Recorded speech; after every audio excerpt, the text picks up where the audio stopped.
I'm going to show you how to make a very simple one-pot dish. This is my grilled chicken with tomato rice. The good thing with the dish is everything is made into one pot. So all the ingredients all put into pot together and they are cooked. I'm going to first start by making the chicken, the marinade, and grilling it into the pot.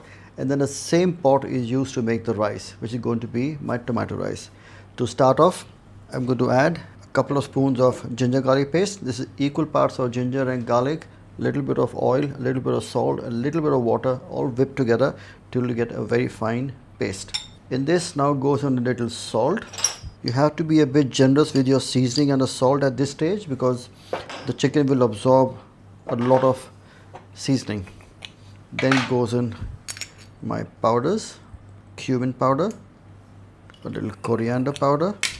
Approximately half a teaspoon is more than enough, and we have around half a kilo of chicken with us here. Red chilli, this gives it a kick and also gives it a very nice kind of a reddish color. So I'm going to add a little more of the chilli.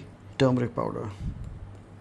In this goes in a little bit of garam masala powder, a quarter teaspoon of garam masala powder, a good squeeze of lemon juice, almost half a lemon. The lemon really helps to cut down the tissues of the poultry, and just mix this together. So this forms the base marinade for the chicken. Mix it all together, add in little oil. Now once you add the spice powders into the mixture with the ginger garlic, not only do they release their flavor, but they also release their colors into the marinade. So I'm going to mix that all together. And lastly, a generous pinch of kasuri methi powder. This is kasuri methi leaves, lightly toasted and crushed. It gives a very nice kind of a fragrant feel and aroma, and also a nice taste to the kebabs. And then goes in my chicken pieces. So I'm using chicken thighs here because thighs generally tend to be a lot more juicier. They don't really dry out. But if you want to use a chicken breast into cubes, even that is perfectly fine. Again, boneless thighs. If you prefer to have your meats on the bone, even that is perfectly okay. And this is going to go as a marinade. Is going to stay for a good 3 to 4 hours for the flavors to be really absorbed. So I'm going to leave it aside and come back to this. I've got my heavy bottom pot here, which I'm going to use to make my one pot dish. Now this is a cast iron heavy bottom pan. The reason why we obviously use a heavy bottom pan is because you want it to retain the heat quite well. If you use a very light kind of a pan, your rice will tend to burn at the bottom and it will not be nice. So always try and invest money into getting a heavy bottom pan or something quite solid which can retain the heat quite well. So we're going to heat up some oil in the pan, not much, just maybe a tablespoon of oil, and the chicken is out of the fridge. Now when you're keeping your food into the marinade and when you want to cook it, always take it out of the fridge and bring it to a room temperature so it's not really cold. You don't want a cold piece of a chicken marinade or a veg marinade going into hot oil. What that does is it begins to ooze out all the water with a different temperature. So always bring it to a room temperature and then add it to the hot oil. So we're going to heat up the oil. It's very important that the oil is hot. And the reason for that is if you put it into cold oil, your chicken will not sear from the outside. So when it does not sear from the outside, it does not seal the meat or the protein or the vegetable, whatever you have. And because you then tend to cook it for a little longer to get the color, it begins to ooze out all the moisture. It begins to ooze out all the water from the poultry, and the marinade gets very separated off from your the chicken, and it will not be nice. So always at room temperature, and the oil has to be nice and hot. And the best way is to feel the heat on the palm of your hand. You actually get the sense of how hot the oil is going to be. The oil is nice and hot, and all I do is I take my piece of chicken and into the oil, and you can hear that sizzle. That is a sound which is very important because it tells me that the chicken is already searing up and searing in the juices.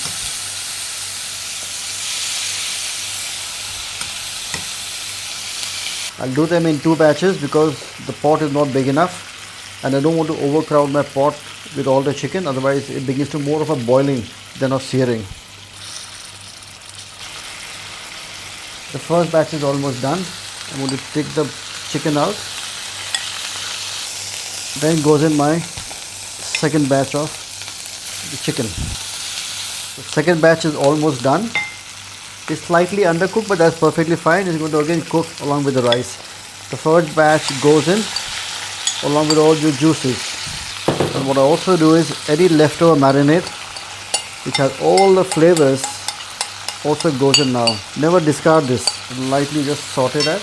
And what I'm going to also add is a little quantity of tomato pulp. So it's going to be tomato rice. By adding this tomato pulp, I'm also actually adding more flavor into the poultry. Just a couple of tablespoons, just to lightly glaze the chicken along with the tomato. It begins to form like a little sauce. It just coats the chicken very gently. So it gives it a much stronger and a deeper flavor. At this stage, I'm going to switch off the heat. I'm going to now transfer this chicken back into the bowl.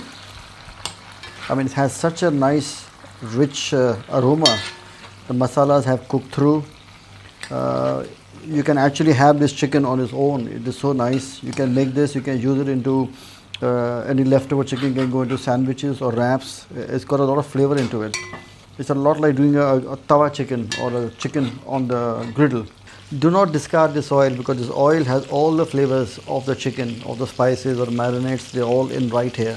So a lot of people tend to discard the oil and take it off, but because this is a one pot, keep it all intact. In this, I am going to now add some cumin seeds. I'm going to add some cassia. You can use cinnamon also. I've got a bay leaf and I've got a few cloves. Just to infuse the oil with the flavors. I'm going to lightly sweat the spices in the oil.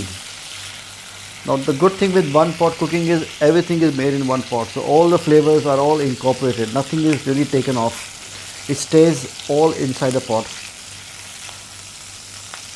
The spices are sweated down. And then I'm going to add a little bit of garlic, a little ginger, some green chilli. I'm going to add extra green chilli because I want it to be a bit spicier, a bit strong in its pungency and the chilliness. You can use red chilli also if you like, nothing wrong with that. I'm going to lightly saute that. Now as soon as you add your vegetables along with the spices into the oil, the temperature goes down because the vegetables have an high moisture content. Because of the moisture, the sides have reacted with the spices and whatever they were stuck, the residue is now released and it comes back into play here. At this stage, I like to add some sliced onions. A generous quantity of onion. This is almost a one medium size of onion which has been thinly sliced. That goes in.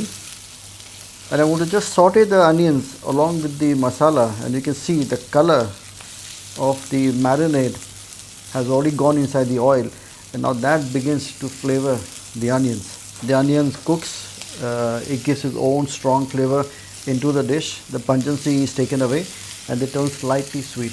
Okay, the onions have now sweated down. They become slightly soft. I won't discolor the onions because if I brown the onions, then the whole dish will take on to very brown kind of a natural color of the caramelized onions. So lightly sweating it down just to get slightly sweet and release the flavors. And in this now goes in the rice. Now the rice I have pre-soaked it and washed it into warm water. I've drained it out. I would now add it to the rice. Always wash your rice and lightly soak it for a little while before you use them.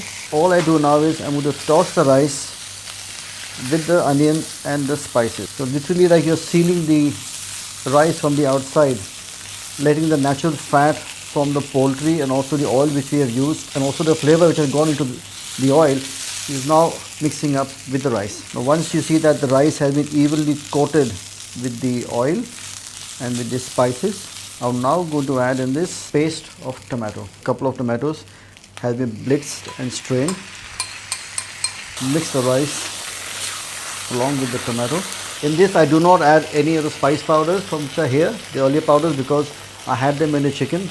Salt. You have to be careful here because it will tend to stick to the pot. Just want to make sure that the tomato is all mixed up with the rice. And lastly, water. Just enough water to cover the rice. So now if you see, the water is just going to come to the boil. The rice is going to cook in the water.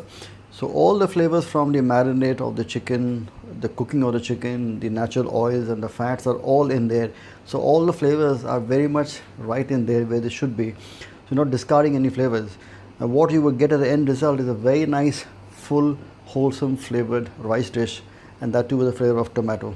So I'm going to wait till the rice absorbs the moisture and it is almost cooked, and then I'm going to finish it off with the chicken. So I'm lowering the heat down, and I want the rice to get absorbed into the tomato mixture here. At this stage, it's on a very gentle bubble. I'm going to put the lid on and leave it for around 3 to 4 minutes for it to absorb in all the tomato flavors and also fluff up into the tomato sauce.